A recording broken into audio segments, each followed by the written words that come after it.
وعليكم السلام. نحمده ونستعينه ونستغفره ونؤمن به ونتوكل عليه جهاد. ونعوذ بالله من شرور أنفسنا ومن سيئات أعمالنا بالفك ندن ده هذانا. من يهد الله فلا مضل له ومن يضلله فلا هادي له ونشهد أن لا إله إلا الله وحده لا شريك له ونشهد أن سيدنا وسندنا وحبيبنا ومولانا محمدا عبده ورسوله أرسله بالحق بشيرا ونذيرا وداعيا إلى الله بإذنه وسراجا منيرا أما بعد فأعوذ بالله من الشيطان الرجيم بسم الله الرحمن الرحيم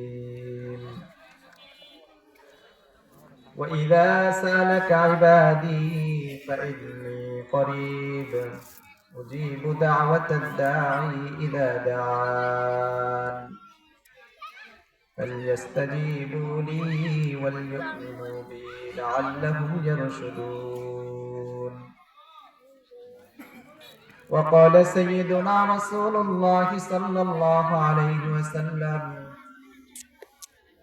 من لم يسأل الله يغضب عليه صدق الله العلي العظيم وصدق رسوله النبي الكريم ونحن على ذلك لمن الشاهدين والشاكرين والحمد لله رب العالمين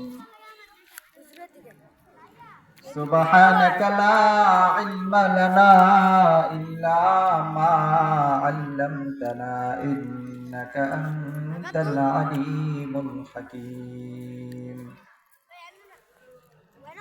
প্রত্যেকেই দুরূদ শরীফ পড়ি اللهم صل على محمد وعلى آل محمد كما صليت على إبراهيم وعلى آل إبراهيم إنك حميد مجيد اللهم بارك على محمد وعلى آل محمد كما باركت على إبراهيم وعلى آل إبراهيم إنك حميد مجيد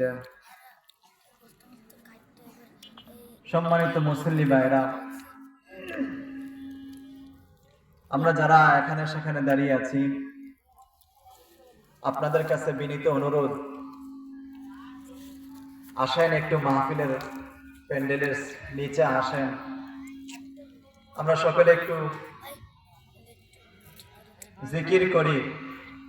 বয়ান তো বড় বড় হযরত উলামায়ে কেরাম করবেন, আমি আপনাদের পরিচিত মানুষ, আমার ওয়াজ আপনারা সবসময় শুনেই থাকেন। এজন্য এদিক সেদিক যারা দাঁড়ায় আছেন সকলে একটু প্যান্ডেলের ভিতরে চলে আসেন, একটু জিকির করি, আল্লাহর নামে একটু জিকির করি, এদিক সেদিক ঘোরাঘুরি না করে প্যান্ডেলের নিচে চলে আসি। মাগরিবের পরে গুরুত্বপূর্ণ একটি সময়, বরকতময় সময়। এই গুরুত্বপূর্ণ বরকতময় সময়ে আমরা সকলে মিলে আল্লাহর একটু জিকির করি। এই জন্য যে সকল ভাইয়েরা এদিক সেদিক ঘোরাফেরা করতেছেন, যেহেতু মাহফিলের দ্বিতীয় পর্ব এখন থেকে শুরু হচ্ছে, তো এই মাহফিলের কার্যক্রম যেন আল্লাহর জিকিরের মাধ্যমে শুরু হয়, এই জন্য আমরা সবাই একটু চলে আসি প্যান্ডেলের নিচে, এই বেহেশতের বাগানে চলে আসি, রহমতের ছায়ার নিচে চলে আসি। আমরা আল্লাহ তাআলার নামে একটু জিকির করব, তারপরে যতটুকু আল্লাহ তাআলা তৌফিক দান করেন কিছু আলোচনা করার চেষ্টা করব।